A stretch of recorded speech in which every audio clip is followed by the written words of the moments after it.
Bismillahirrahmanirrahim. Alhamdulillahirabbil alamin wassalatu wassalam ala asyrafil anbiya'i wal mursalin wa ala alihi wa sahbihi ajma'in. Subhanaka la ilma lana illa ma 'allamtana innaka antal alimul hakim. Rabbi shrah li sadri wa yassir li amri wahlul 'uqdatam min lisani yafqahu qawli. Amma ba'd. Alhamdulillah ala nikmatil Islam, alhamdulillah ala nikmatil iman wa kafa biha min ni'mah. Alhamdulillah, segala puji bagi Allah Subhanahu wa ta'ala. Kita berada di penghujung bulan Maulid, pas hari terakhir dari bulan Maulid. Ini insya Allah akan menjadi pembacaan Maulid Diyaul Lamik terakhir kita di bulan Maulid. Tapi insya Allah akan kita rutinkan, entah itu di Kamis pertama atau kedua atau ketiga atau terakhir, kita sempatkan untuk membaca Maulid, untuk terus-terusan nyambung sama Rasulullah Shallallahu Alaihi Wasallam. Biar kita terus nginget-nginget tentang beliau, nginget-nginget tentang sejarah hidupnya, mengingat-ingat tentang perkara-perkara yang harusnya kita ingat untuk mengisi hati kita dengan apa yang Allah Ta'ala isikan kepada Rasulullah Sallallahu Alaihi Wasallam. Habib Umar bin Hafid di salah satu baitnya beliau mengatakan karir bidzikri Thahal Mustafa kaima tuziha anil qulubir rana, katanya beliau. Di dalam Maulid tadi yang kita baca di akhir bait beliau mengatakan karir dzikra wasfi Thahal Mustafa. Jadi teruslah kita ini menjadi orang-orang yang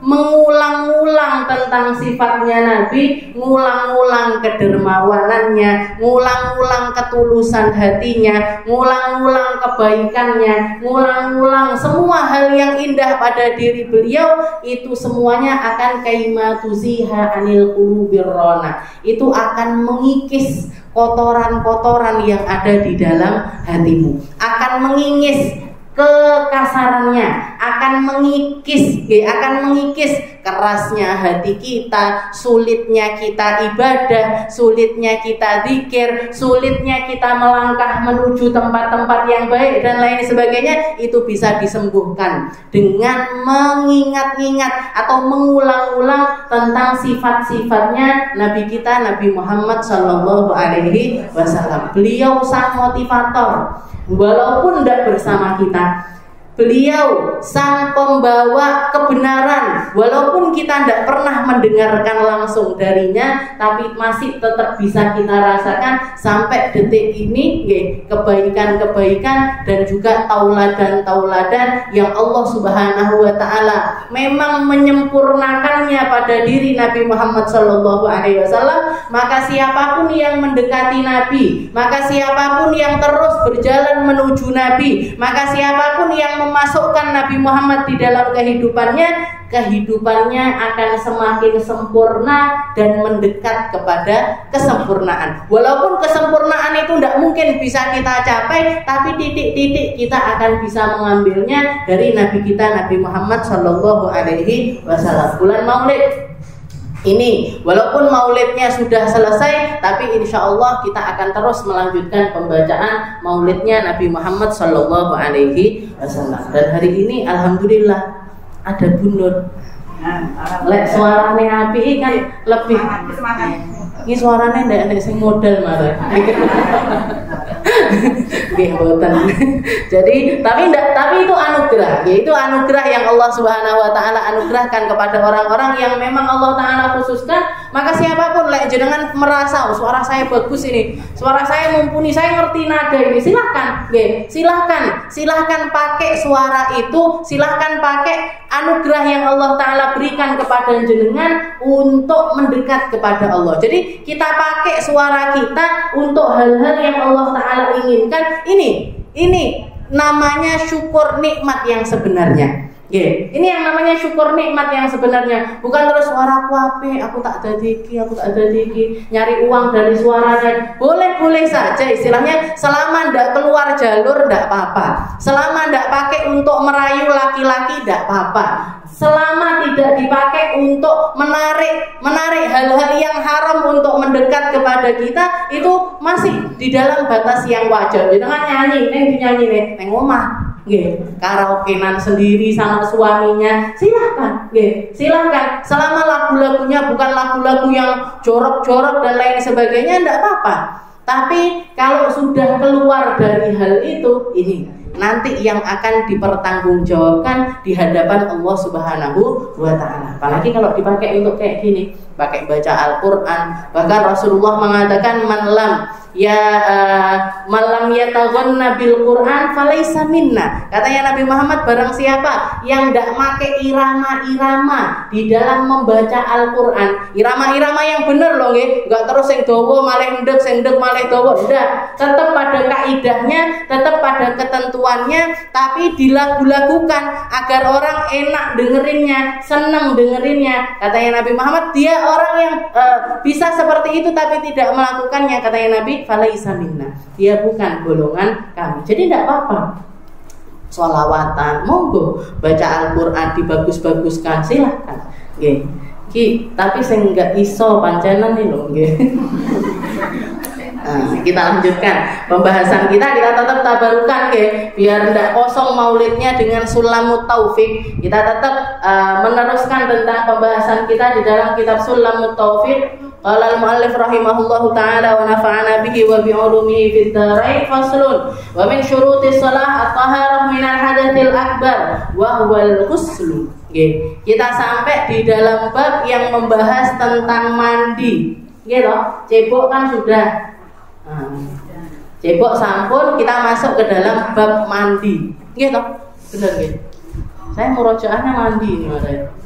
Bukan butuh.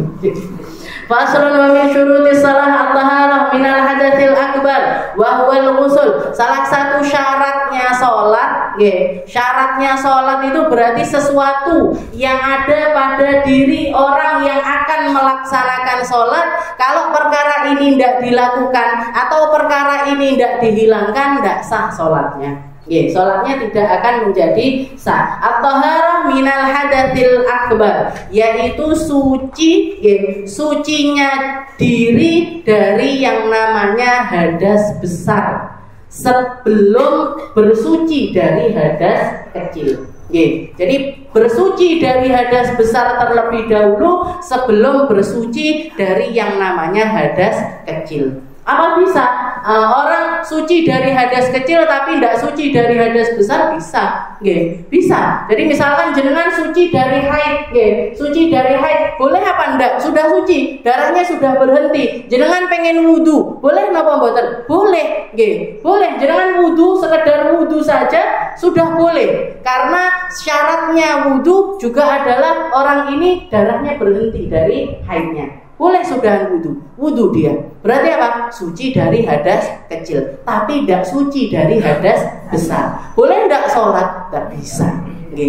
Kalau untuk puasa, boleh. Puasa sih tidak diwajibkan untuk suci dari hadas kecil ataupun hadas besar. Tapi ada gambarannya orang suci dari hadas kecil tapi tidak suci dari hadas besar. Sebagaimana ada gambarannya orang suci dari hadas besar tapi tidak suci dari hadas kecil. Sudah berhenti haidnya, mandi bersih, mandi suci, belum wudu.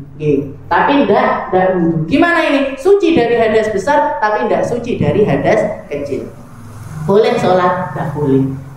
Maka ini dikatakan termasuk syarat sahnya sholat, sesuatu yang harus ada pada diri seseorang yang akan melaksanakan sholat adalah at-taharah minal hadatsil akbar, yaitu bersuci dari yang namanya hadas besar. Apa wasilahnya? Apa jalannya? Gimana caranya? Dengan mandi.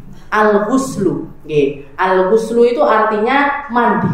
Nah, mandi itu apa? Mandi secara bahasa as-sailan. Jangan ngalirkan ini air saya coblos terus saya lempar-lemparkan di sini. Berarti ini apa? Ini mandi. Ini termasuk mandi secara bahasa. Mandekne nopo? Mandekne buku, mandekne meja. Nah, tapi bukan secara syariat. Kalau secara syariat nopo? Ta'mimu jami'il badan bilma biniyatin makhsusah, meratakan air ke seluruh badan. Meratakan air ke seluruh badan harus menggunakan air, tidak bisa pakai wasilah yang lainnya. Aku pakai pasir, tidak bisa, bukan mandi namanya, gitu. Jenengan nyemplung ke dalam lumpur, mandi lumpur, bisa dibilang mandi? Tidak bisa. Ya, berarti harus pakai air.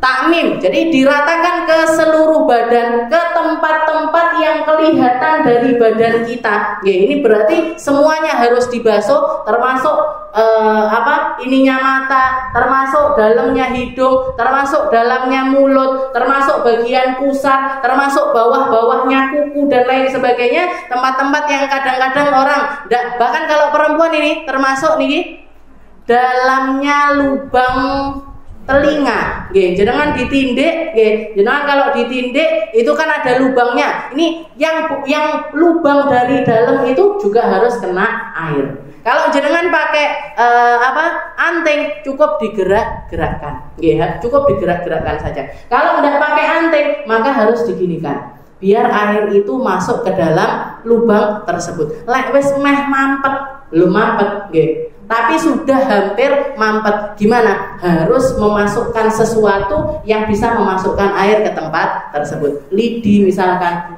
dibasahi lidinya, dimasukkan ke situ, atau pakai sesuatu yang lain. Jadi seperti itu, karena ta'mimu jami'il badan, meratakan air ke seluruh badan. Dengan apa? Biniyatin makhsusah, dengan niat tertentu. Jenengan suci dari haid, ya harus niat mandi suci dari haid. Jenengan setelah melakukan hubungan suami istri misalkan, niatnya juga seperti itu. Atau orang memandikan jenazah, niat sapa sing niat? Masuk jenazah bukan orang yang memandikan. Saya niat memandikan jenazah ini fulan bin fulan. Jadi mandi. Nah, ini namanya adalah babul ghusl. Nah, pakai dhammah, Jadi karena al-ghuslu beda artinya, al-ghuslu beda lagi artinya, al-ghislu beda lagi artinya. Jadi beda dhammah, fathah sama kasrah sudah beda artinya.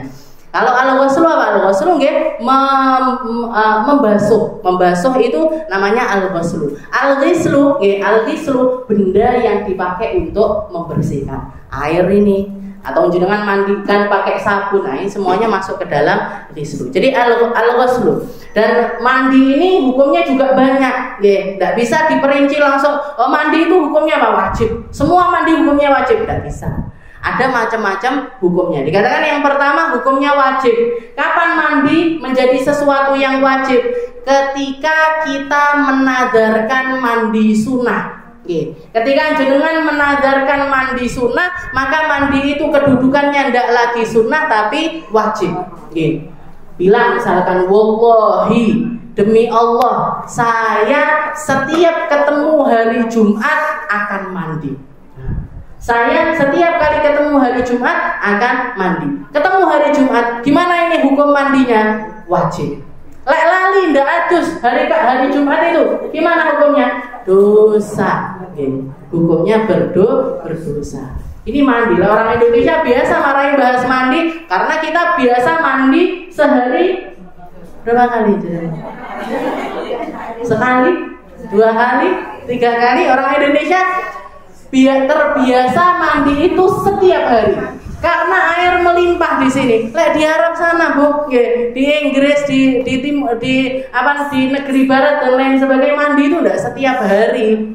Mandi itu saya bahkan nemukan teman saya dari Inggris niku ketika musim dingin sebulan enggak mandi. Sebulan saya pol-pol paling seminggu. Tapi kalau di sana musim dingin memang nggak terasa memang dingin sekali.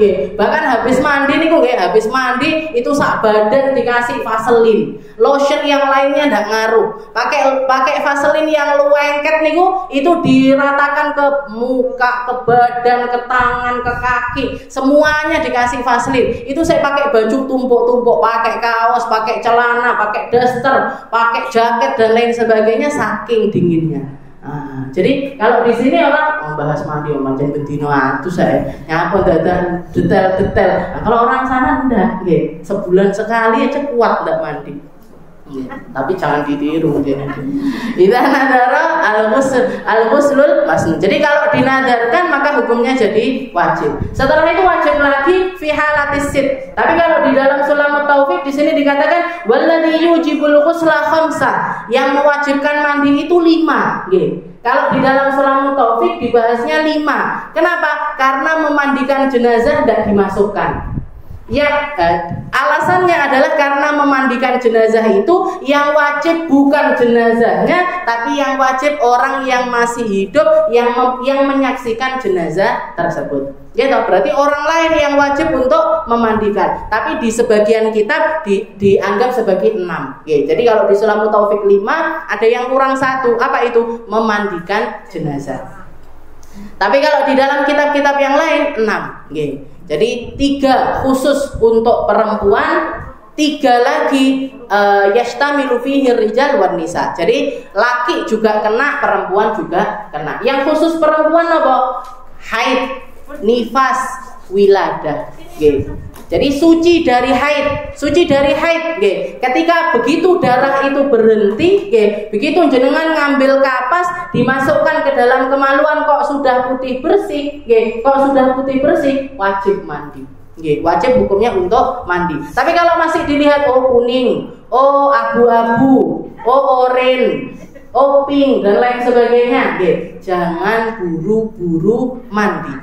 Jangan buru-buru mandi karena darahnya belum berhenti.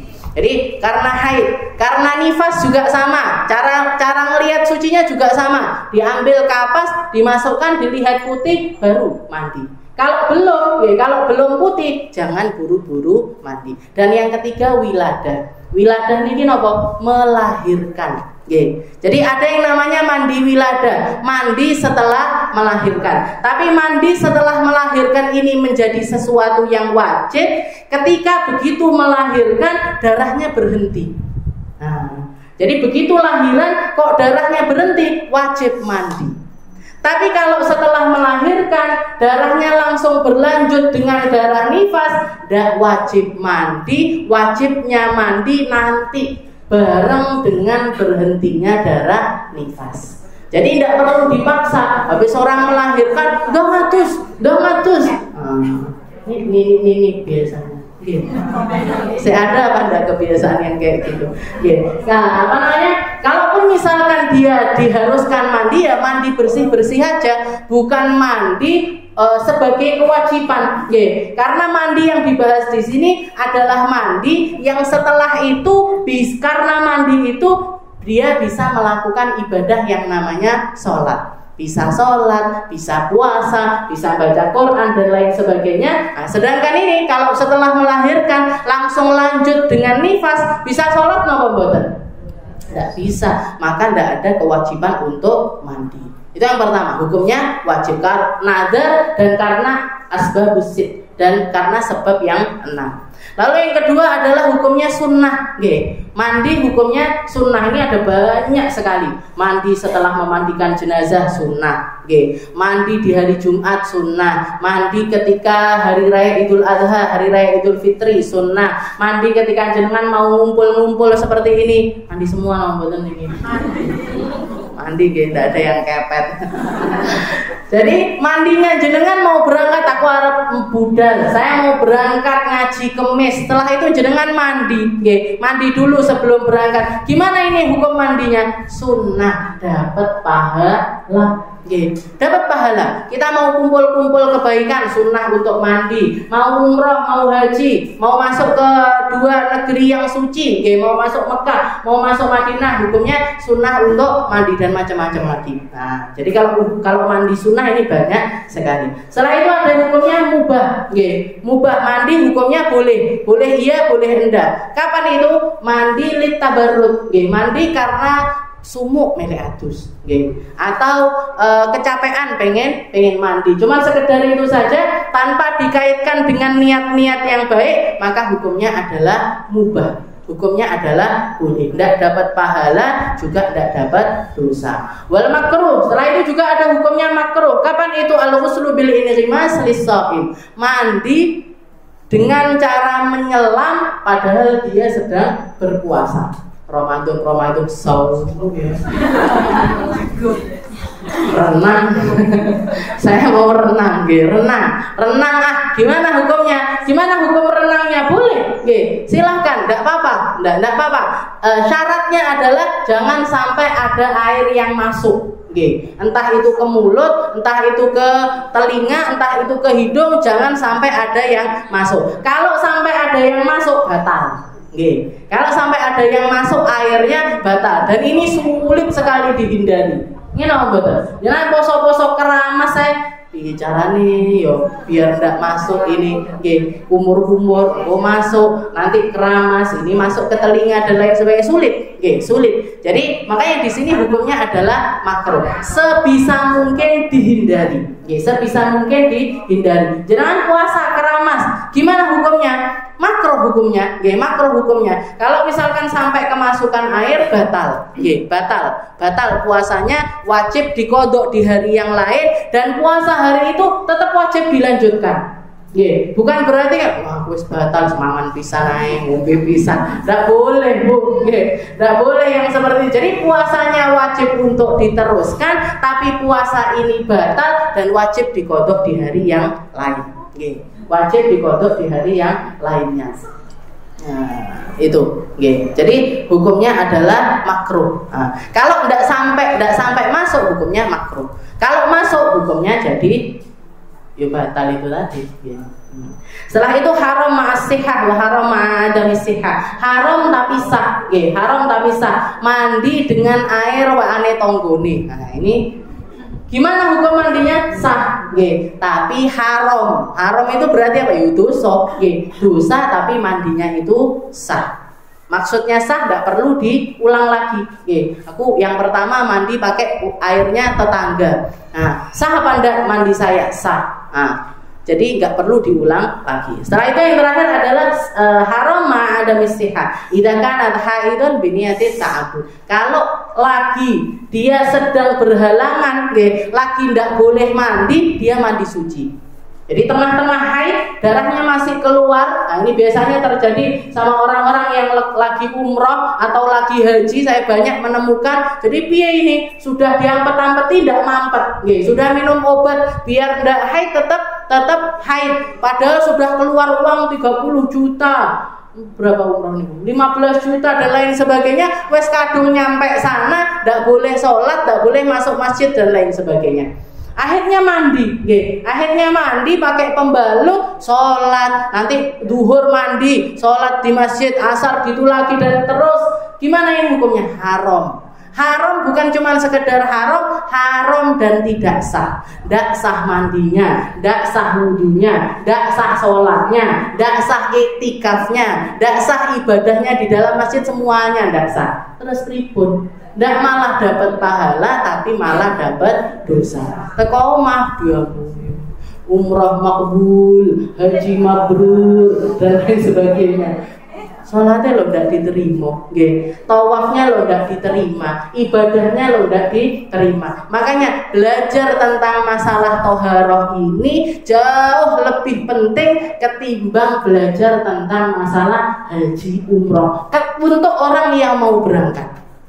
Untuk orang, jadi manasik haji ini manasik haji orang kalau mau haji kan manasikan setahun penuh, bahkan manasikan ini perkara masalah wudhu, masalah mandi, masalah cebok dan lain sebagainya, masalah haid ini jauh lebih penting ketimbang jenengan praktek haji mubeng nanti manasik lagi lempar itu nomor kesekian, karena di sana istilahnya kalau jenengan sudah nyampe sana itu mesti ada pemimpinnya dan semua orang berbondong-bondong bersama-sama. Tawaf misalkan aku tawaf ki carane piye? Tinggal datang aja, tinggal datang ke area tawaf, ke tempatnya tawaf, kita ngelihat orang seperti apa kelilingnya, melok ae, ikut aja, muter 1, 2, 3. Ini, yang lebih penting lagi masalah apa nih?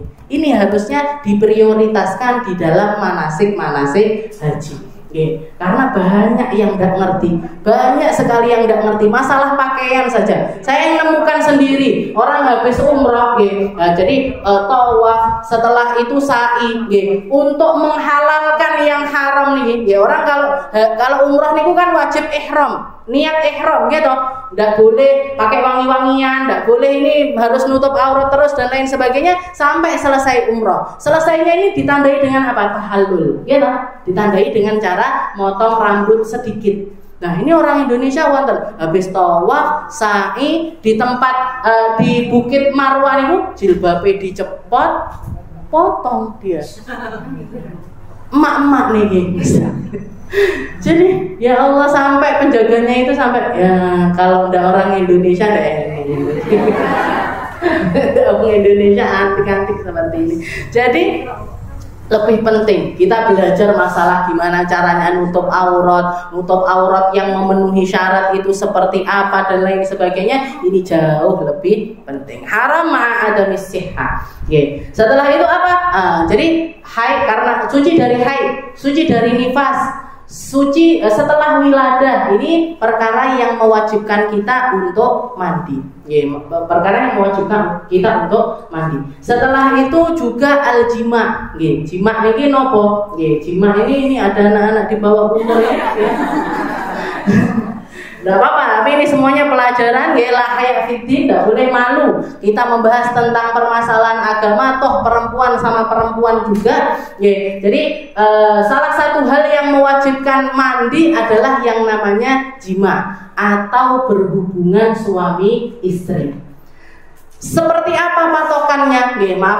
Seperti apa patokannya seseorang itu wajib untuk mandi karena berhubungan suami istri ketika ra'sud zakat, ketika ujung kemaluan, ujungnya bukan pangkalnya, bukan bagian paling akhir, bukan, tapi bagian awalnya itu masuk ke dalam farj, masuk ke dalam kemaluan. Rasulullah SAW mengatakan idzal taqal khitanan faqad wajabal ghusl. Kalau ketemu antara kemaluan dan kemaluan, kalau ketemu antara sesuatu yang dikhitan dengan sesuatu yang dikhitan, maka wajib hukumnya untuk mandi. Ketemu tok, ketemu tok itu sudah mewajibkan untuk mandi. Jadi Rasulullah mengatakan seperti ini karena sebelumnya di awal-awal Islam orang itu tidak wajib untuk mandi karena berhubungan suami istri kecuali kalau inzal, kecuali kalau keluar sperma. Kalau keluar mani baru wajib mandi. Tapi dihapus sama Rasulullah SAW idzal taqal khitanan faqad wajabal ghusl. Jadi begitu ketemu antara dua kemaluan ini wajib hukumnya untuk mandi. Fil halal au fil haram. Ditaruhnya ini, hubungannya ini di dalam perkara yang halal ataupun di dalam perkara yang haram. Yang benar ataupun juga yang tidak benar. Makanya dikatakan yang dinamakan faraj ini apa? Yang dinamakan faraj ini semua lubang kemaluan. Maaf, semua lubang kemaluan. Mau itu kubul, mau itu dubur, mau itu sama yang masih hidup, maupun sama yang sudah mati, sama manusia, atau sama hewan, atau sama sesama jenis, gitu. Sekarang kan musim nih, laki-laki sama laki-laki, perempuan sama perempuan. Gimana ini hukumnya? Wajib mandi apa enggak kalau setelah melakukan hal yang semacam itu? Wajib mandi. Wajib hukumnya untuk mandi. Jadi mandi di sini wajib fil halal atau fil haram, secara benar ataupun secara salah.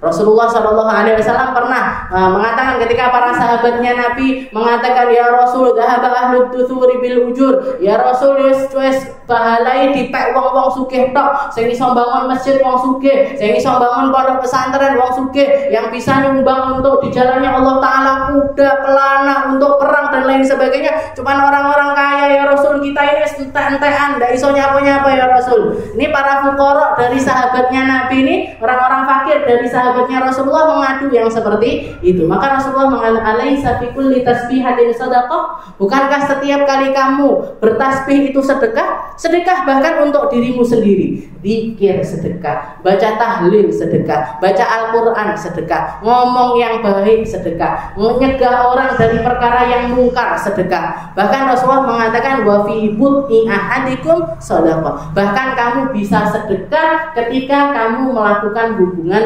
suami istri. Katanya para sahabat, ya Rasul, atati ahaduna syahwatahu fatakuna lana sadaqah. Ya Rasul, kita sedang melampiaskan hawa nafsu kita dan kita mendapatkan pahala dari Allah Ta'ala. Jawabannya Nabi, alaisa idza kana fil haram kana lahu wizrun. Bukankah kalau itu ditaruh di tempat yang haram dapat dosa, maka begitu juga ketika ditaruh di tempat yang halal, maka ini dapat pahala.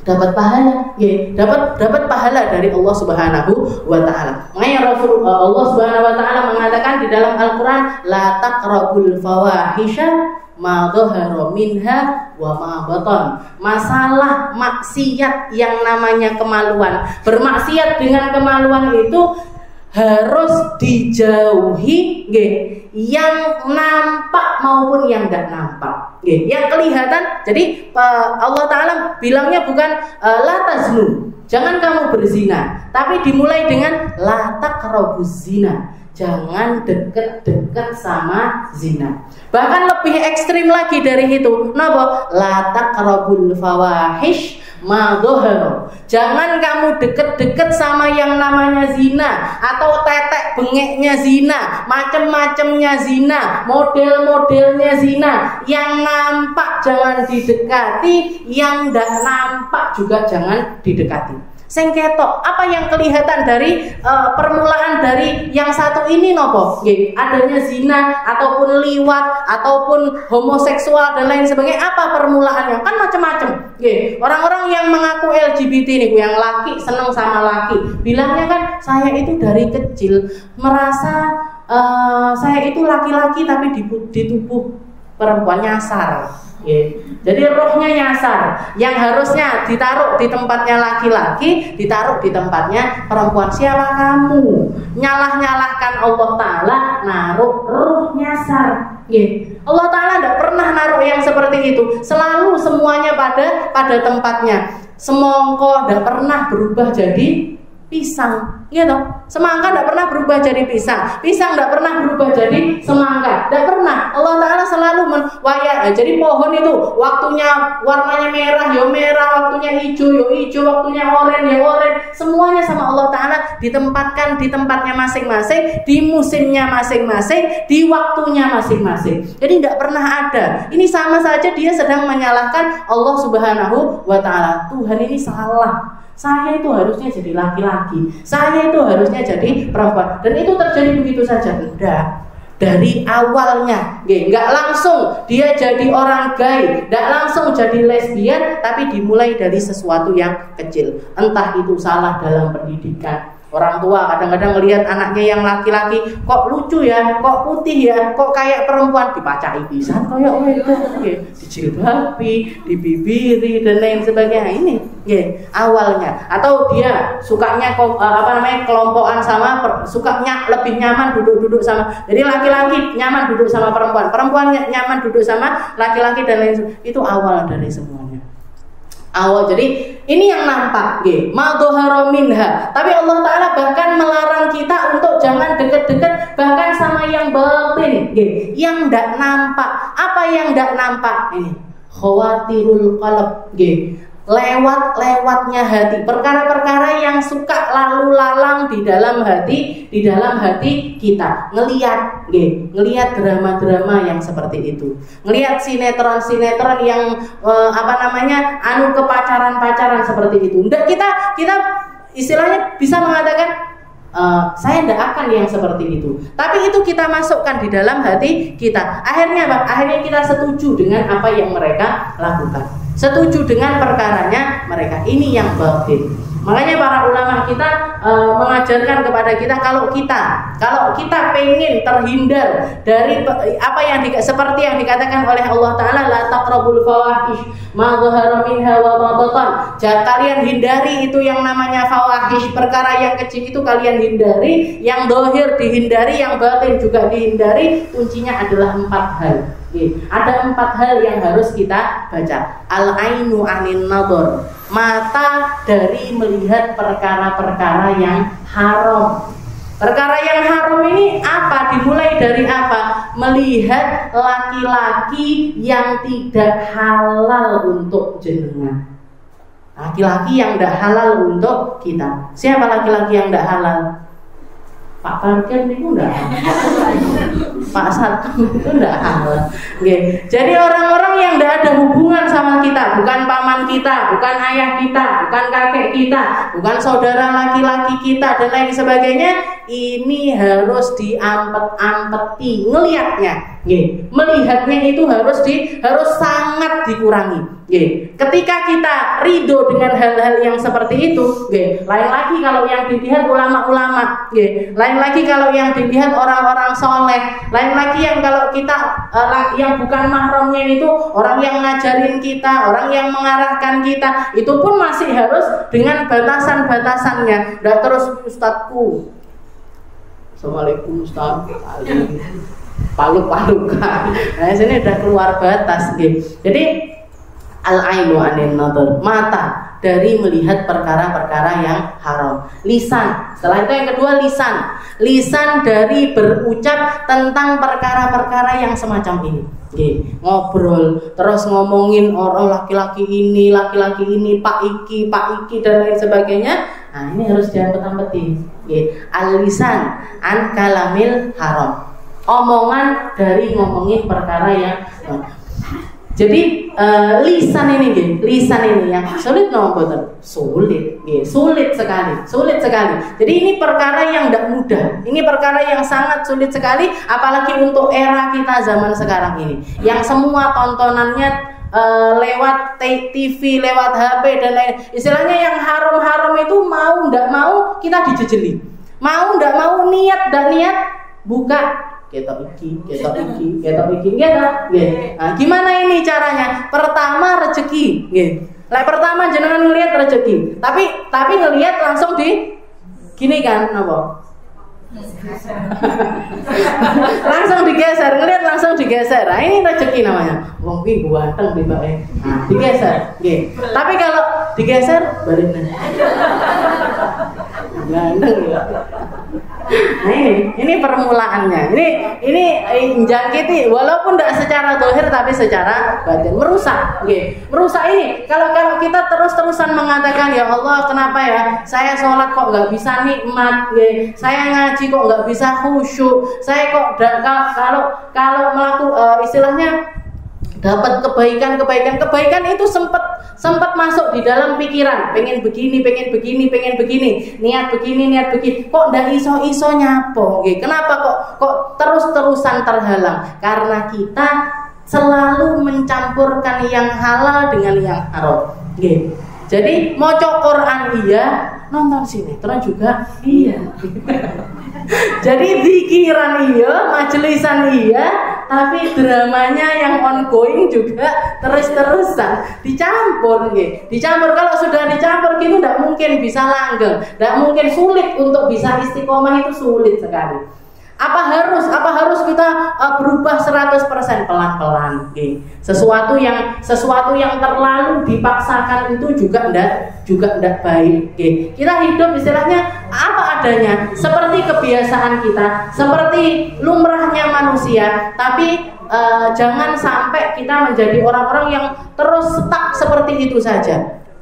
Ada ya dikurangi titik-titik. Lek biasanya sehari nonton sinetronnya 2 jam, yo 1 jam setengah lah. Kalau sudah 1 jam setengah, yo 1 jam lah. Dikurangi dikit, dikurangi dikit. Jadi al-ainu anil nadhar, wal fam mulut, al-lisan minal kalam, dari perkataan yang tidak benar. Setelah itu al-batna, perut, dari pelampiasan hawa nafsunya perut. Perut ini hawa nafsunya kan besar, hawa nafsunya kan pengen makan besar, pengen nyicipi semua makanan. Kuno anak warung anyar,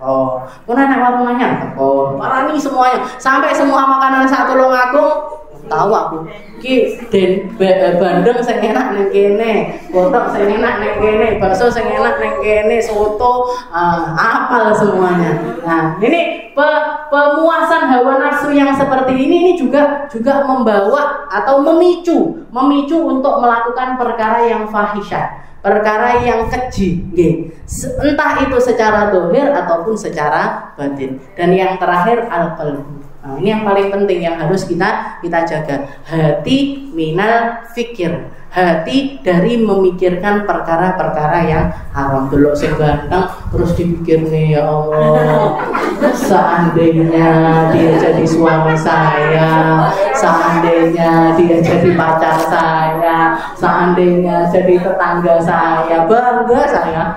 Tak gowo ning dinti lek bojoku gantengnya kayak gitu. Dan jadi mikir-mikir, berhayal. Mungkin terjadi apa? Tidak mungkin, Bu. Tidak mungkin dia di dunia mana, jenengan di dunia mana.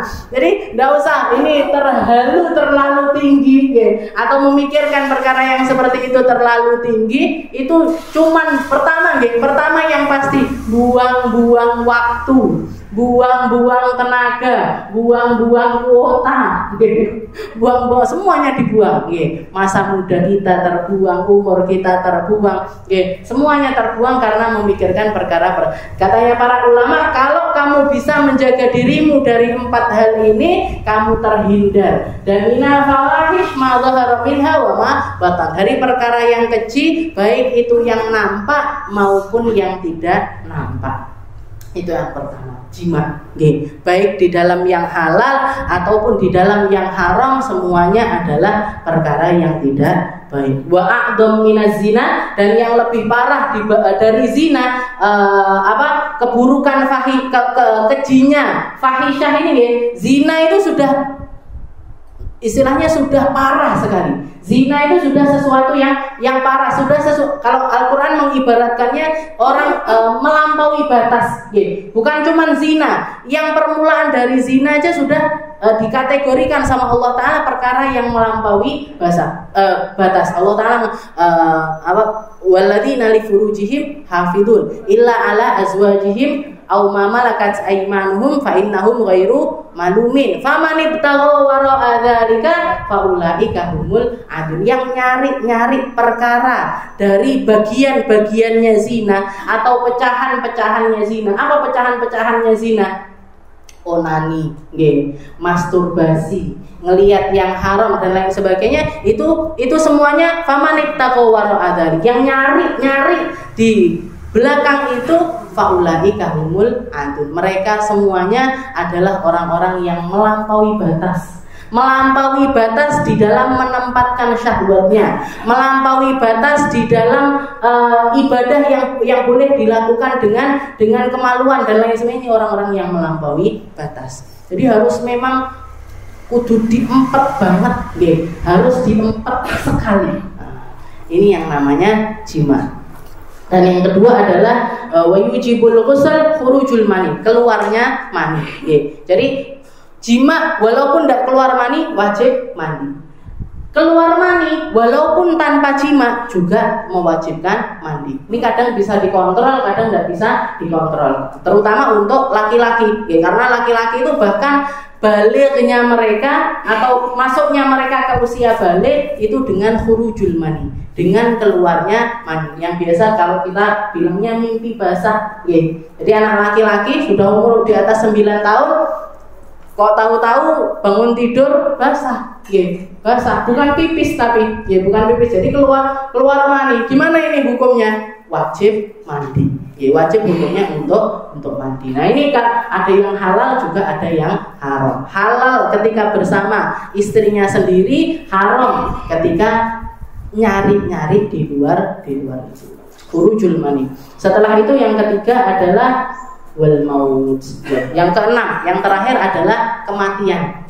Jadi mati ini juga mewajibkan mandi, tapi yang wajib mandi bukan jenazahnya, tapi wajib untuk dimandikan sama orang-orang yang menyaksikan jenazah tersebut. Illa kecuali yang tidak wajib dimandikan adalah asyahid, orang yang mati dalam keadaan syahid, mati di peperangan melawan orang kafir, li'ila'i kalimatillah, untuk menegakkan agamanya Allah Ta'ala, mati di medan peperangan, maka hukumnya haram untuk dimandikan. Jadi memandikan jenazah ini wajib hukumnya kepada semua orang, kepada siapapun yang mati, kecuali dua perkara, yaitu untuk orang yang mati syahid, dan yang kedua lisyaqati, untuk bayi janin yang gugur, bayi janin yang gugur di bawah usia 6 bulan. Jadi hamil di bawah usia 6 bulan keguguran, belum ada tanda-tanda kehidupan, belum ada bentuknya dan lain sebagainya, maka tidak wajib atau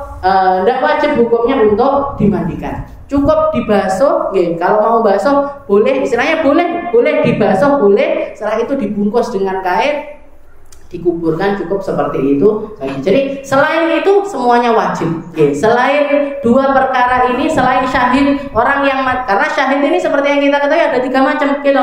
Ada orang syahid dunia, ada orang syahid akhirat, ada orang syahid dunia dan juga akhirat. Rasulullah bahkan mengatakan aktsar syuhada ummati ashabul furush. Kebanyakan para orang yang mati syahid dari umatku itu mati di atas kasur-kasur mereka. Manhum ya Rasul? Para sahabat tanya, siapa ya Rasul? Orang yang meninggal syahid tapi mereka meninggalnya itu di atas ranjang-ranjang mereka. Orang yang mati sakit perut syahid, orang yang mati kebakaran syahid, orang yang mati kena longsor syahid, orang yang mati tenggelam syahid, orang yang mati ketika menuntut ilmu syahid, orang yang mati ketika seorang ibu yang meninggal ketika melahirkan syahid. Ini semuanya orang yang mati syahid. Bahkan para Rasulullah sampai mengatakan kebanyakan kalau umatku yang banyak mati syahidnya, mereka mati di atas kasur-kasur mereka. Bahkan para ulama mengatakan ada 70 macam orang mati syahid, tapi syahidnya itu syahid akhirat. Syahid akhirat ini apa? Di akhirat digolongkan masuk ke dalam barisannya para syuhada, dapat bagiannya orang yang mati syahid, dapat porsinya orang bisa mensyafaati seperti para syuhada. Para syuhada itu mereka berhak untuk memberikan, menyelamatkan, ngasih syafaat kepada 70 orang keluarganya yang sudah divonis masuk neraka, bisa mereka selamatkan masuk surga. Ini orang yang mati syahid, sakit gigi syahid, loro untu meninggal syahid. Jadi betapa murahnya Allah Subhanahu wa taala kepada kita. Jadi banyak sekali gambarannya orang yang meninggal ini tapi syahid. Syahid apa? Syahid akhirat. Kenapa kok dinamakan syahid akhirat? Di dunia diperlakukan seperti orang pada umumnya. Yo dimandikan, ya dikafani, ya disolati, ya dikuburkan. Tapi mereka di akhirat nanti berada di belakang barisannya Sayyidina Hamzah. Jadi ketuanya Sayyidus Syuhada, ketuanya para orang-orang yang meninggal dalam keadaan syahid ini adalah Sayyidina Hamzah, pamannya Rasulullah SAW. Allahumma ja'alna minasyuhada. Semoga kita semuanya sama Allah Ta'ala dikasih kematian dalam keadaan syahid, syahid yang indah, syahid yang baik, syahid yang benar-benar menjadi sesuatu, benar-benar tergolong di dalam syahid akhirat ini. Sayyidina Khalid bin Walid, salah satu panglimanya Rasulullah SAW yang paling terkenal, bahkan namanya beliau dapat julukan Saifun min Suyufillah, pedangnya Allah Subhanahu wa taala. Beliau bercita-cita pengen sekali mati syahid, sampai kehidupannya ini bisa dikatakan Sayyidina Khalid ini dari perang ke perang. Beliau punya pedang itu lebih dari 100 pedang. Punya pedang dan pedangnya berat-berat. Yang kemarin ikut ke Temboro mesti ngelihat pedangnya Sayyidina Khalid bin Walid. Beliau bercita-cita untuk mati dalam keadaan syahid, tapi tidak dikasih kesempatan untuk meninggal dalam keadaan syahid. Meninggalnya sakit di atas kasurnya. Setelah itu beliau wafat. Katanya para ulama mengatakan salah satu sebabnya adalah benar Sayyidina Khalid ini masuk Islam, benar beliau itu berjuang di jalannya Allah sampai membuka macam-macam negeri ditaklukkan sama Sayyidina Khalid bin Walid. Yang orang kafir yang dibunuh sama Sayyidina Khalid banyak sekali, tapi orang Islamnya juga tidak kalah banyak. Beliau di perang Badar bunuhi orang Islam, di perang Uhud bunuhi orang Islam, di perang Khandaq juga bunuhi orang Islam. Jadi itu karena sebab itu Allah Ta'ala tidak berkenan untuk memberikan kematian dalam keadaan syahid kepada Sayyidina Khalid bin Walid. Dan para ulama mengatakan kalau untuk Nabi kita, Nabi Muhammad SAW, kita ini seberuntung-beruntungnya umat karena punya Nabi jama'allahu alaihi. Allah Ta'ala menggabungkan di dalam diri Nabi Muhammad itu an-nubuwah, kenabian, kenabian wasyahada, juga kematian dalam keadaan syahid. Nabi Muhammad itu meninggal dalam keadaan syahid. Syahid karena apa? Karena dibunuh sama seorang Yahudiyah. Ada orang perempuan Yahudiyah ketika ngundang Nabi Muhammad, ngasih jamuan makan, ngasih makanan di depannya Nabi. Ini beliau orang Yahudi ini tadi jamukan kambing, jadi masakan berupa kambing ini dikasih racun sama si perempuan Yahudi ini tadi, dan dia nanya, ini Rasulullah ini yang paling disukai dari kambing ini apanya? Katanya para sahabat, iganya. Maka di iga itu dikasih racun yang paling banyak. Dikasih racun yang paling banyak. Para sahabat makan bersama Nabi. Waktu itu Rasulullah sempat ngambil bukan bagian iga, tapi bagian yang lain dimakan sama Nabi. Masuk ke dalam mulutnya, tapi sama Allah Ta'ala racun ini tadi disimpankan. Jadi masuk sudah di dalam perut, tapi disimpan. Tidak bisa ngefek di badannya Rasulullah Shallallahu Alaihi Wasallam. Baru ketika beliau ngambil iganya, si iga ini tadi ngomong, ya Rasul, la takulni ya Rasul. Ya, jadi iganya ngomong kepada Rasul, ya Rasul, jangan makan aku, fa inni masmum, karena aku sudah dikasih racun sama seorang perempuan Yahudi. Jadi baru diambil sama Nabi, iganya ngomong yang seperti itu. Rasulullah belum sempat ngomong kepada para sahabat untuk jangan makan, ternyata ada 2 orang sahabat yang sudah terlanjur makan dan mati di tempat, meninggal dunia waktu itu juga. Katanya para sahabat, ya Rasul, dari mana jenengan tahu ini? Iganya ngomong, laporan sama saya, katanya iganya ini tadi dikasih racun dan racunnya itu yang paling banyak, setahun. Jadi efek dari racun itu setahun tidak ngefek, 2 tahun tidak ngefek, baru ke tahun ketiga, ketika tahun di mana Rasulullah Shallallahu Alaihi Wasallam sakit, setelah itu Allah Ta'ala berkenan untuk ngambil Nabi Muhammad untuk ngundang Nabi bersama-sama dengan Allah Subhanahu Wa Ta'ala. Waktu itu ditawarkan, Allah Ta'ala mengirimkan malaikat Jibril untuk datang kepada Nabi Muhammad, ketok-ketok pintu. Setelah itu masuk, bilang, ya Rasul, ya Muhammad, inna bilbab, ya Muhammad, sesungguhnya di pintu, di depan pintu, di balik pintu ini ada Israil. Yasta'dzinu laka, minta izin untuk masuk. Fa'adina. Akhirnya Rasulullah mengizinkan untuk masuk. Ketika masuk, malaikat Israilnya mengatakan, ya Rasulullah, arsalani Rabbi ilaik. Ya Rasul, saya ini diperintahkan oleh Allah Ta'ala untuk mengambil dirimu, untuk mencabut nyawamu, untuk mencabut nyawamu, karena Allah Ta'ala sudah kangen sama jenengan. Karena Allah Ta'ala sudah kangen sama jenengan, Allah Ta'ala menyuruh saya untuk mencabut nyawamu. Maka setelah itu malaikat Israel mengatakan, walakin ya Rasul, akan tetapi ya Rasul, saya sekarang sama Allah Ta'ala dikasih perintah untuk memberikan pilihan kepadamu 2 hal. Yang pertama, an uqbid ruhak, aku cabut nyawamu dengan cara yang terlembut, terindah, terhalus. Saya akan pelan-pelan sekali ya Rasul untuk mencabut rohmu. Tapi kalau jenengan mau, kalau jenengan tidak mau, kalau Anda tidak mau untuk saya ambil rohnya sekarang, sa'arji min haitsu atak, saya akan kembali pulang dan akan kembali di lain waktu. Iki lek Nabi Muhammad ditawani, lawae dhewe wis ndak katheh nggih. Saiki nggih. Maka Rasulullah waktu itu ngangkat tangannya sambil mengatakan balir rafiqul a'la, balir rafiqul a'la. Sudah, saya mau kembali kepada Tuhanku. Saya mau kembali kepada Allah Subhanahu wa taala. Waktu itu juga sum atau racun yang tersimpan di perutnya Nabi Muhammad langsung menyebar, langsung menyebar ke seluruh badannya beliau dan beliau wafat. Jadi wasilahnya adalah racun tersebut dan juga diambil ruhnya oleh malaikat Israfil. Ini Nabi kita Nabi Muhammad seberuntung-beruntungnya umat. Jadi Allah Ta'ala menggabungkan antara nubuwah war risalah was syahadah. Nabi Muhammad dapat risalah, dapat wahyu, dapat kenabian dan juga dapat kematian dalam keadaan syahid. Jadi itu orang yang mati syahid dunia ada. Dunia akhirat, yang dunia akhirat yang gimana? Yang mati di peperangan melawan orang kafir, melawan orang kafir dan mati karena perang atau sebabnya perang. Perang atau sebabnya perang. Yang sebabnya perang gimana? Dia perang. Setelah itu luka-luka, tapi tidak mati. Dibawa setelah sehari, 2 hari, 3 hari meninggal karena luka-luka tersebut. Gimana hukumnya? Syahid.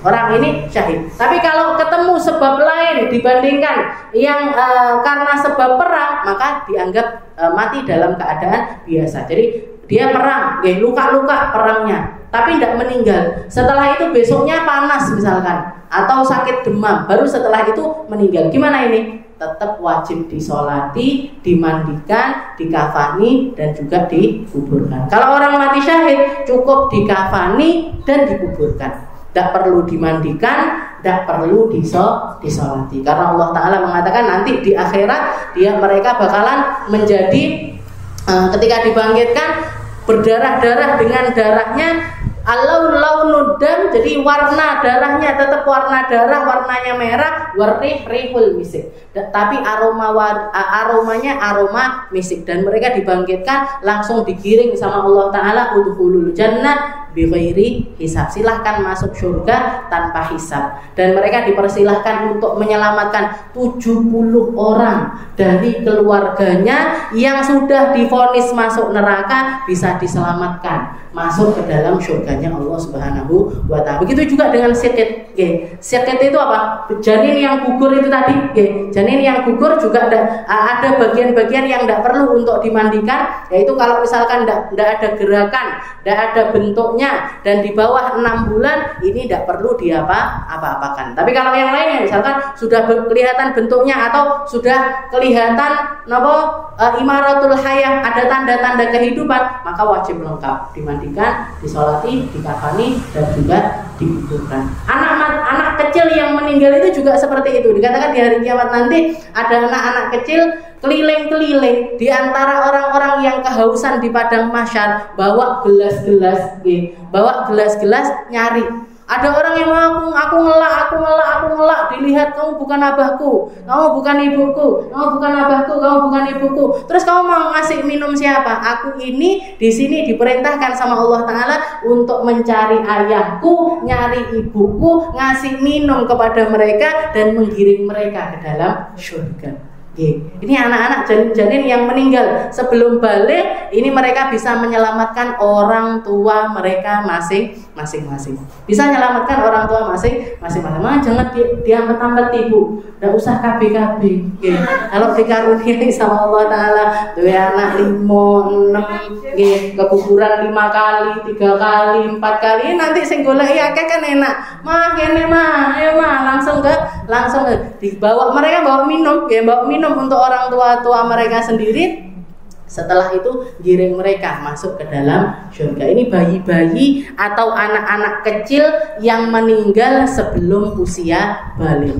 Sebelum usia balik, mau itu sebulan, mau itu 2 bulan, mau itu 3 bulan, mau itu setahun, 2 tahun, 3 tahun, sampai usia mereka sebelum balik, ini mereka bisa menjadi syafaat bagi orang tua mereka masing-masing. Wallahu a'lam bishawab. Jadi 6 macam sebabnya orang wajib mandi, haid, nifas, wiladah, setelah itu jima atau berhubungan suami istri, izalul mani, keluarnya sperma, dan yang terakhir adalah kematian. Wallahu a'lam bishawab. Kita akhiri dengan doa.